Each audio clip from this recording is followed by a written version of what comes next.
আসসালামু আলাইকুম বন্ধুরা, আশা করি সকলে ভালো আছো। আমিও ভালো আছি। তো সেদিন একটা ভিডিও ছেড়েছিলাম যেটাতে আমার ঘর দেখাতে চেয়েছিলাম। ভিডিওটা মানে ঘরটা যে দেখানো হয়নি, ভিডিওটা ছাড়ার পর দেখছি যে ঘরটা তো মানে রেকর্ডিং করেছিলাম, ওটা কেটে গেছে, যায়নি। যাই হোক, আজকে আমার ঘরটাকে আমি সবাইকে দেখাতে চাইছি।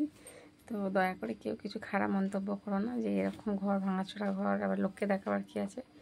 যার ঘর নেই সেই ঘরের মর্ম বোঝে। অনেক মানুষ আছে যে গাছতলায় রাস্তাঘাটে শুয়ে থাকে এই গরমের মধ্যে, তাদের মাথার ছাউনি নেই।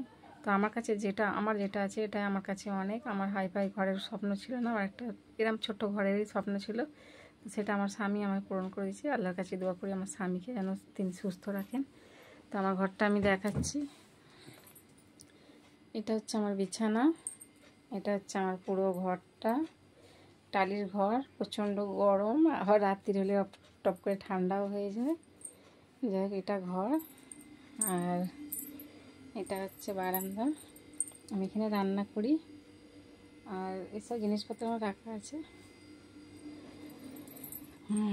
যাই হোক, এখন জিনিসপত্র সব ছড়িয়ে ছিটিয়ে রাখা আছে। কাঠামোর জন্য লোককে বলা হয়েছে, সব কাঠামো নষ্ট হয়ে গেছে। কাঠামো ঠিক করার জন্য, কাঠামোটা ঠিক হয়ে গেলে তখন আমি ঘরদোর সব নিজের মতো করে গুছিয়ে গেছে নেবো।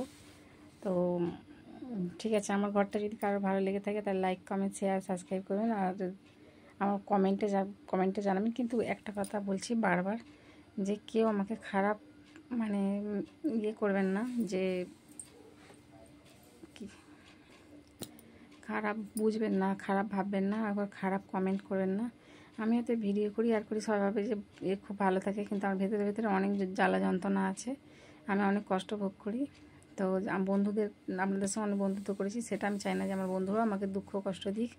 আর তো বারবার একটাই রিকোয়েস্ট করছি, আমাকে কেউ মানে খারাপ কমেন্ট করবেন না।